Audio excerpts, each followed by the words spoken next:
Sensation, le MAG. Bonjour à tous, bienvenue sur Sensation en association avec TV78. Afin de lutter pour plus de démocratie au sein des communes, le collectif 78 des élus locaux minoritaires a été mis en place. Il a notamment pour objectif de donner une place plus importante aux élus minoritaires au sein des communes. À 3 ans des nouvelles élections municipales, le collectif prend notamment le pouls des élus dans les Yvelines.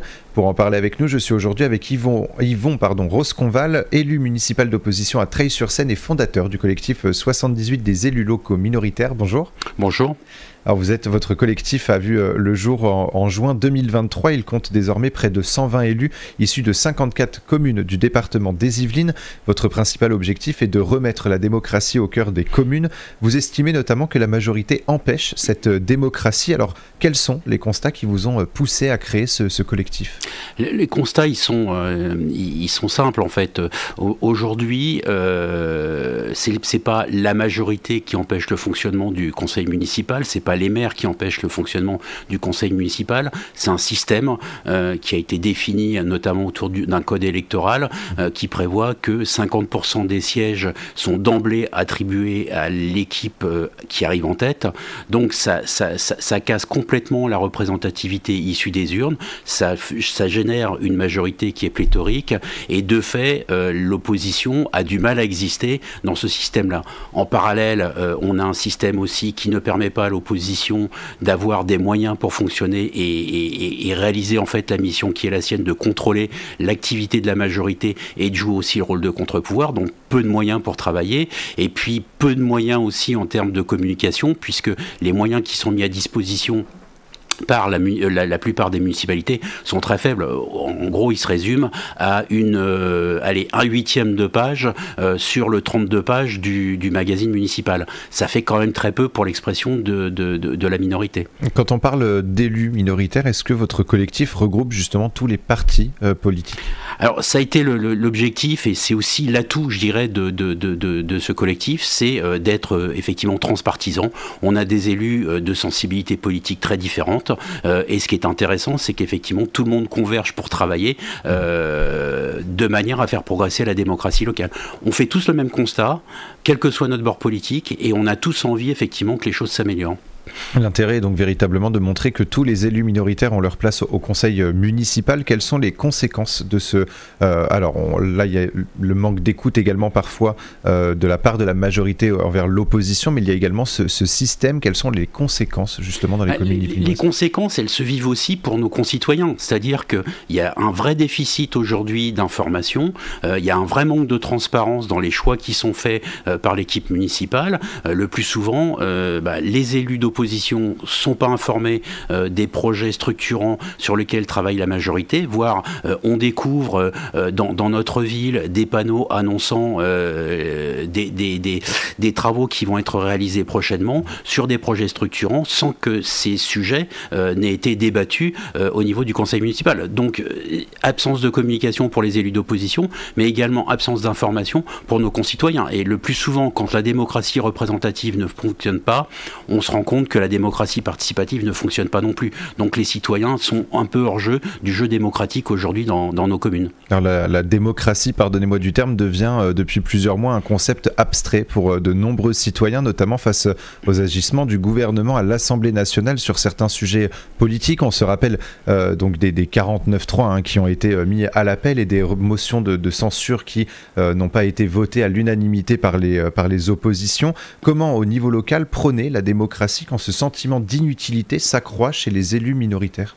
Alors, si on compare le système démocratique au niveau national au système démocratique au niveau local dans nos communes, on s'aperçoit que le parent pauvre, c'est plutôt le niveau décentralisé, c'est plutôt au niveau des communes.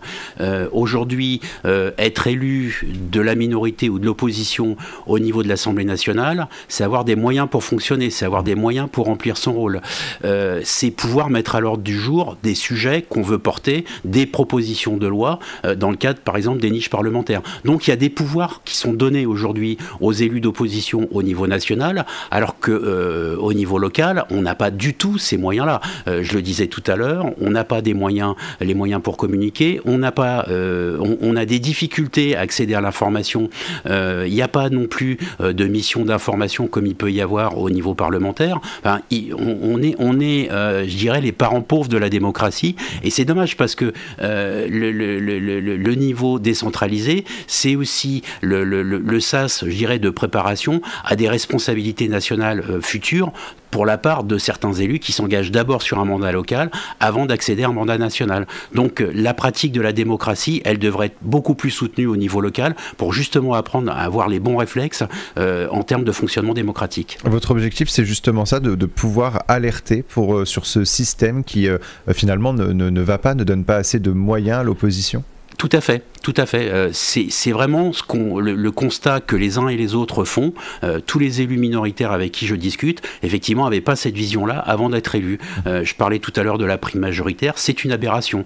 Ça déséquilibre complètement le jeu démocratique au niveau local. Je peux vous citer l'exemple d'une commune où le résultat des élections s'est joué à 2 voix près. À 2 voix près, il y a 22 sièges d'un côté, 5 de l'autre. On voit bien le déséquilibre, effectivement, qui peut y avoir. Donc ça ne peut pas fonctionner durablement et on peut pas se targuer d'être dans le pays des Lumières, d'être dans le pays des libertés, dans le pays des droits de l'homme quand on a un système démocratique qui fonctionne aussi mal. En décembre 2023, vous avez publié un communiqué de presse concernant le premier baromètre départemental de la démocratie représentative. Quels ont été les objectifs et les questions posées aux élus à travers ce baromètre ? L'objectif, c'est d'avoir une vision précise de ce qui se passe effectivement en termes de démocratie locale dans nos communes. En fait, sur notre baromètre, 54 communes ont répondu à ce baromètre, ce qui est quand même assez significatif parce qu'il y a grosso modo 120 communes qui pouvaient être concernées par ce baromètre. Donc on a 42-43% des communes qui ont répondu, ce qui est déjà plutôt important. Et en fait, parmi ces réponses, on observe effectivement un vrai déficit de fonctionnement démocratique. Et je dirais que ce baromètre, nous, on souhaiterait qu'il soit déployé au niveau national, au niveau institutionnel. Ce qui nous semblerait intéressant demain, c'est qu'on puisse mettre en place un observatoire de la démocratie locale, un observatoire national de la démocratie locale. Le vrai problème dans ce pays, c'est qu'on observe tout. Alors vous regardez, on a un observatoire français de la conjoncture économique, on a un observatoire de la biodiversité, on a un observatoire de la qualité de vie au travail, et pourtant, au niveau de la démocratie, il n'y a rien. Il n'y a aucun observatoire connu en tant que tel qui serait capable effectivement de délivrer un diagnostic de ce qu'est la réalité de notre système en France. Et là, on pourrait enfin légiférer. Plutôt que de légiférer dans l'urgence, travaillons effectivement à une véritable observation. Regardons ce qui se passe concrètement dans notre pays en matière de démocratie locale. Et c'est le sens d'une des propositions d'ailleurs que fait notre collectif. Et le pourcentage le plus dramatique pour vous, c'est celui des élus locaux minoritaires prêts à jeter l'éponge en 2026. 50% des élus locaux de votre collectif pourraient le faire pour les prochaines élections municipales. Ce chiffre, estimez-vous qu'il va réellement alerter la majorité qui serait finalement assurée d'être réélue en 2026 ? Mais les majorités fluctuent. Ce qui est important en fait de mesurer. Tout à l'heure on disait on est sur une approche transpartisane. Donc les majorités vont fluctuer.